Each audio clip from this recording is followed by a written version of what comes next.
Let's make an artist trading card. Today we're going to be using a still life. To begin with, we need to draw several ideas on one sheet of paper. So go ahead and divide your piece of paper into artist trading card size. Once you have several boxes, now it's time to start designing. You can make your cards go vertical, or if you'd like to, you can switch your paper so that your paper goes horizontal. Now we're going to get started by drawing. You're going to look at the object that you are drawing and try to find every single little detail. You will notice that I'm using a Sharpie marker here. You can use a pencil first and then Sharpie outline. That might make it a little bit more safe for you to draw. Now let's move into colored pencil work. Colored pencils can be used in many different ways. I'm going to show you my favorite way. Now I don't have that perfect purple color that I was looking at in my still life. So I'm going to use a purple that's pretty close to the right color. But I'm going to bring it closer to that color by mixing a red on top. So basically what I'm doing is I'm overlapping my colors.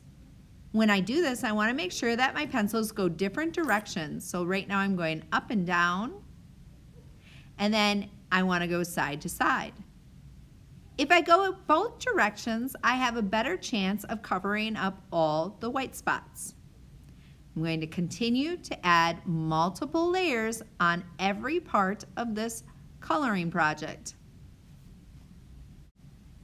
Once I've filled up my object with color, I'm going to go ahead and cut it out. Now, this one definitely has some fine details, so I'm going to use a method called bubble cutting a little bit too. Bubble cutting is just this. You draw or cut a bubble around the thing that you're cutting. Then you go back into that area and you can cut the fine details. So I'm kind of going around that rigid part. And now I'm going back in with my scissors and I'm making small cuts to get those tiny little areas so I can be very precise with my cutting. Now you could just simply glue this onto an artist trading card. I have a really neat looking artist trading card up there. I'm going to give this a little bit of extra pizzazz by chopping it in half. I'm going to chop it one piece at a time and then put it together kind of like a puzzle. I'll use glue stick for this, but I'm going to warn you, when you use glue stick, you really want to use a lot of it to make sure that it sticks on your artist trading card nice and tight. You certainly don't want any parts that fall off. So I'm going to add the glue to the back of my piece and then place it down onto my card. Again, making sure that there's no floppies, everything is sticking down really nice and tight. Here comes my next piece to the puzzle. I'm putting them in order, but I'm not going to put it exactly in the right place. I'm going to off shift it just a little bit. So that means I'm just going to put it a little bit lower or a little bit higher than my last one. Check this out as I continue adding the pieces of the puzzle or my still life back together.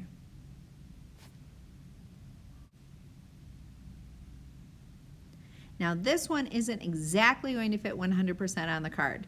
So I glue it down and then I just went ahead with my scissors and trimmed off that edge. I worked so hard on this piece, I'm actually going to use this little piece. I'll just plop it down here. Yeah, I love the way that looks. Okay, let's look at the two compared to each other. Do you see the still life aspects? It looks realistic. And then I made it a little bit more interesting or abstract by dividing it into different sections and gluing it back together in a very unusual way.